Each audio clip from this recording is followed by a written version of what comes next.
Welcome back, woman of God, my chosen people. It's always a pleasure to be here with you today. I've had deep revelation in the last 24 hours about the direction we should go as women of God. And the deeper that I go in my walk with Christ and the closer that I get to God, the more I am stripped of my old nature. And it's so interesting because when I talk to friends or people from my past, I'm reminded heavily of my old nature because many of them still carry that signature on them. You know, you're drawn to people for a reason. You guys typically have things in common. And when you've made the dedication to change your life and then you have conversations with people from your old life, you're reminded of the things that you walked away from and why.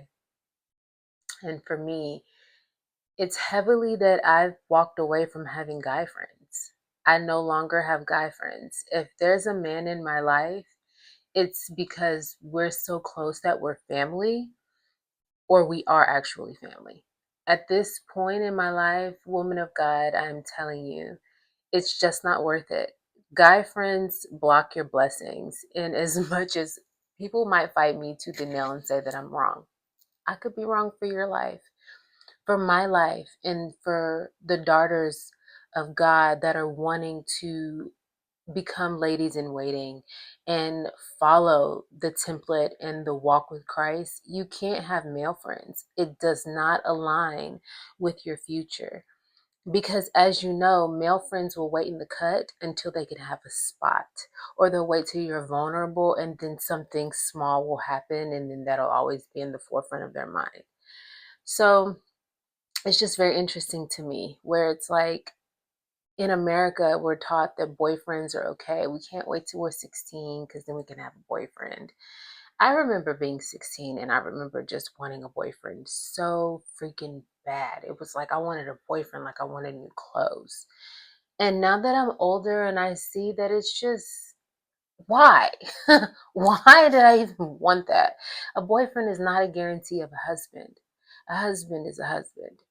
And the bottom line is, I'm 37 and I've yet to date a man that has been good enough to be my husband. And those aren't even on my terms, my judgmental terms. Those are by God's standards. Because had any of them been good enough for me, then they would have been my husband. And none of them are in happy marriages. And I want to be very clear about that. I'm not speaking on my past or any of my exes to be malicious. I'm just speaking in terms of this is the truth. um, I've looked back on my life and I'm sharing my truth with you because I'm sharing it with you so that maybe you can feel called to take your walk a little more seriously as well. But I look back on my life and I look at the guy friends that I've had in my life and that I've allowed to have access to my life. And I'm realizing those little pockets of access that I've given to these guy friends, those are spaces that only my husband should have access to. Those are stories and a closeness that only your husband is supposed to have access to. And if you're not close with your dad, your cousin, your brother, any of those people in your life, that's what God is for. Period.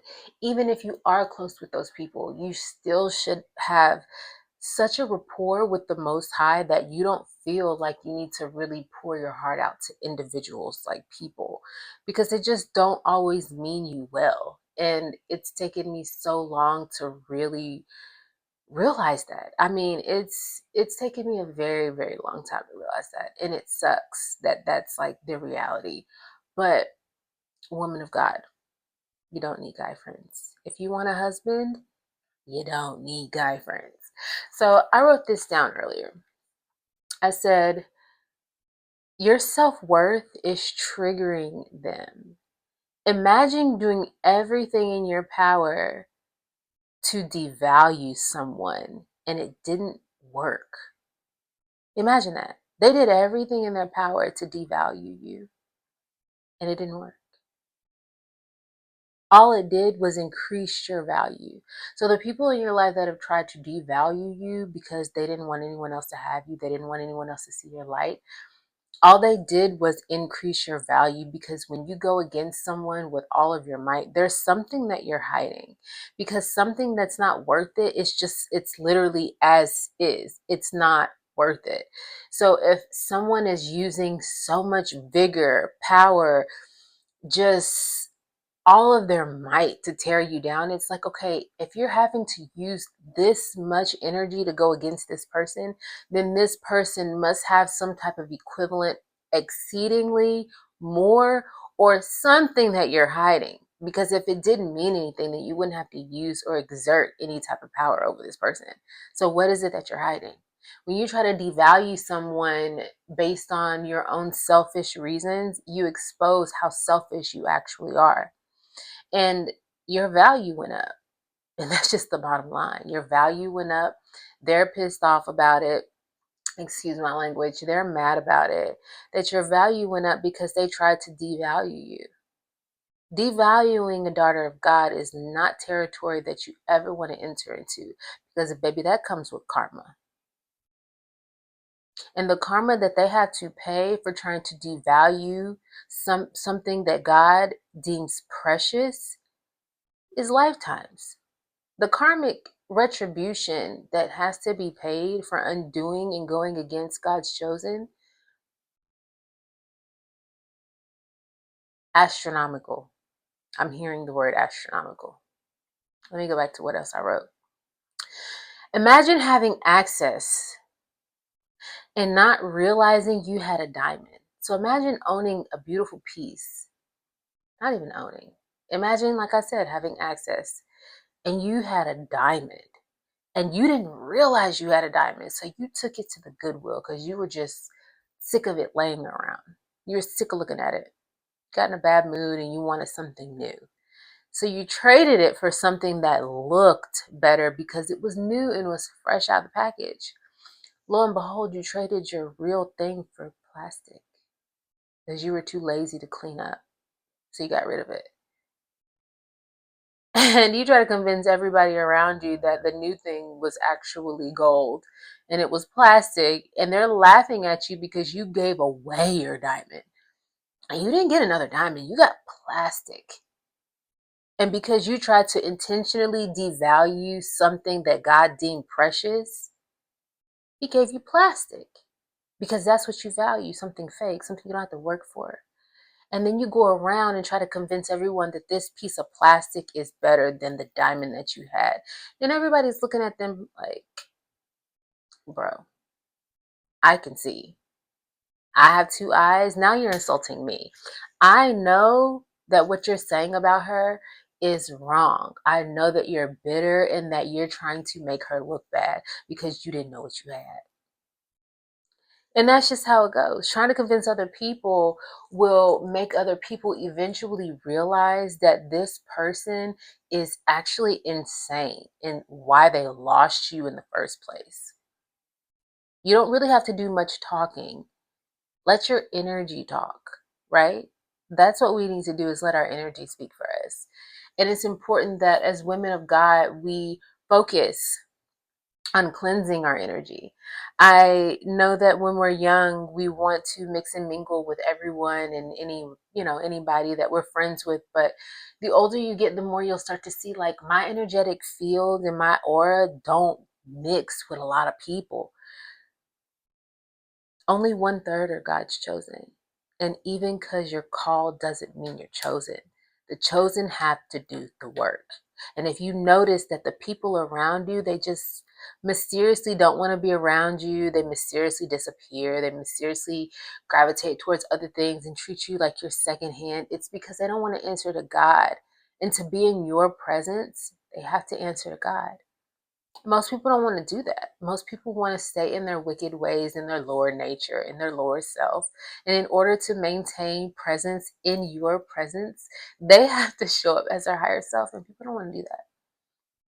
People don't want to be in their higher self. And the fact that you do is the reason why they come for you, because you are powerful. You are fearfully and wonderfully made. When God says fearfully, that means they fear you, which is why they fight you. Does it make sense? It should.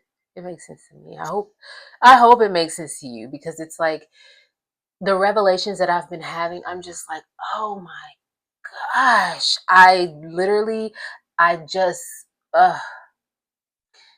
I wish I knew now what I knew then. But this is another thing. You've always known, but you chose to ignore what you knew. And that is why these revelations are hitting you so deep right now. It's because you've always known. You've always known you were different.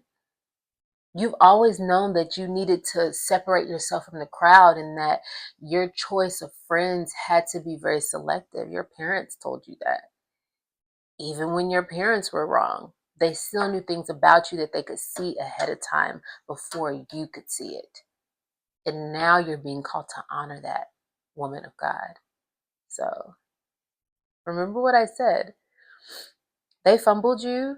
They didn't know the value. People that don't know that gold, diamonds, people that don't have access to nice things don't know how to value nice things. So that's your red flag right there.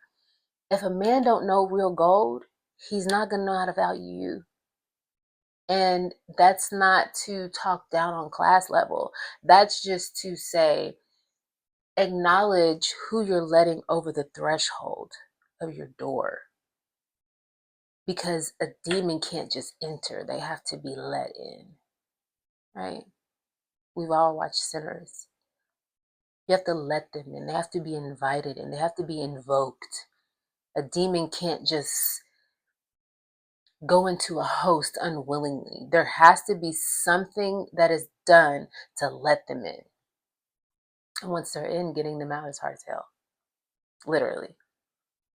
So they fumbled you. They're mad. You're valuable. They're stuck with plastic. They want to devalue you, but you know your value because God has let you know that you are precious. And you need to live in that. You don't need a man. You need a husband. And until God blesses you with a husband, you need to be close to God. If your father's not protecting you, if you don't have brothers that protect you, don't rely on male friends to protect you, because they will secretly take up the space and the energy that's there for your husband. And they won't say anything about it. They'll just be the crutch, and they'll be like, oh, she doesn't really realize what we're doing. But you secretly come into agreement with a man that is supposed to be your friend, but he's doing the job, the emotional support, and the work of your husband. So that's why God says, lean not on your own understanding. Come unto me. Walk with Christ. Because when you walk with Christ, you're walking in your spirit and your soul and not of the flesh. The flesh needs to wake up and pick up the phone and call people and say, oh, this is what's wrong. These are my problems. This is this and that. The soul knows. Call unto him. A man can't do nothing for me. You're not my husband. You can't do nothing for me.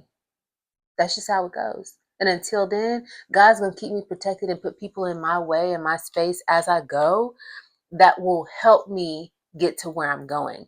But it won't be no long-term, unbroken connections where we're glued at the hip. Or, oh, this is my best friend. No, I don't have guy best friends anymore. I grew out of that. And hopefully my testimony will help you too, because they hinder you.